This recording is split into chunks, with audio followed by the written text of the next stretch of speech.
Jake Morrison was not a man who sought conflict. He was a quiet force rooted deep in the Texas soil, much like the ancient oaks that dotted his 47 acres just outside Austin.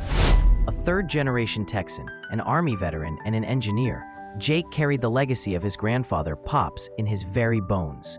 This land, purchased by Pops in the 1950s, was not just property, it was a living testament to stewardship. In 1978, Pops, with guidance from the Army Corps, had built a small earth dam on the property.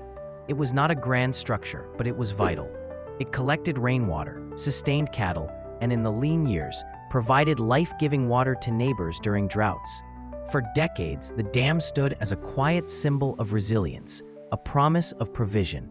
It was a place where the land gave back, nurtured by careful hands. Jake had carried that spirit with him through 2 tours in Afghanistan, specializing in water management and infrastructure. While he served, the land was held in his sister's trust, a temporary guardianship.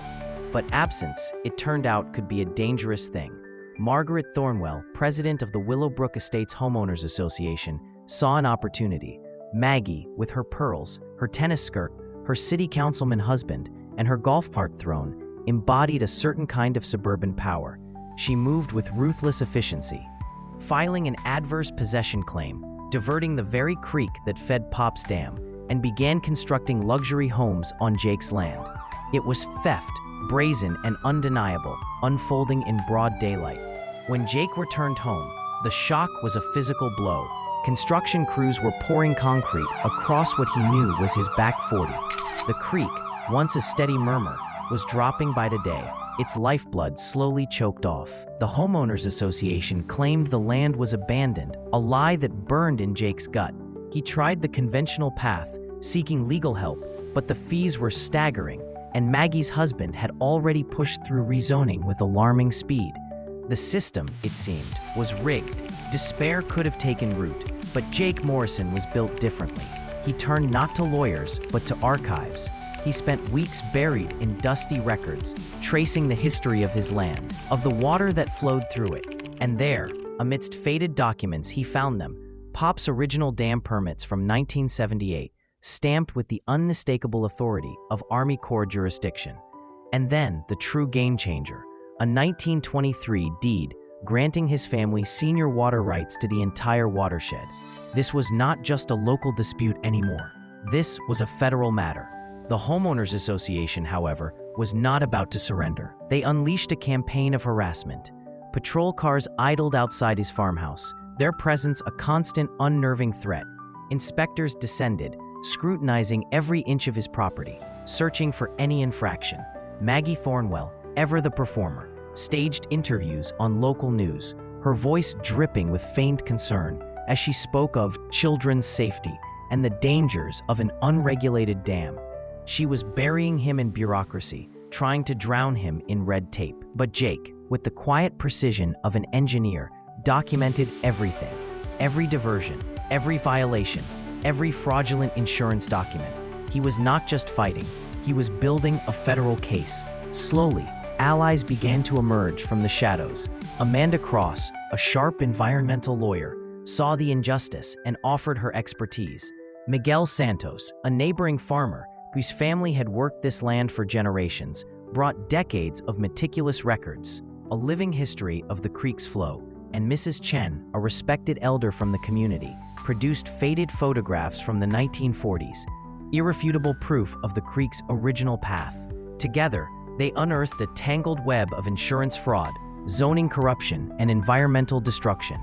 While Maggie staged her photo opportunities, Jake, with the help of his new allies, quietly prepared Pop's old dam for a demonstration.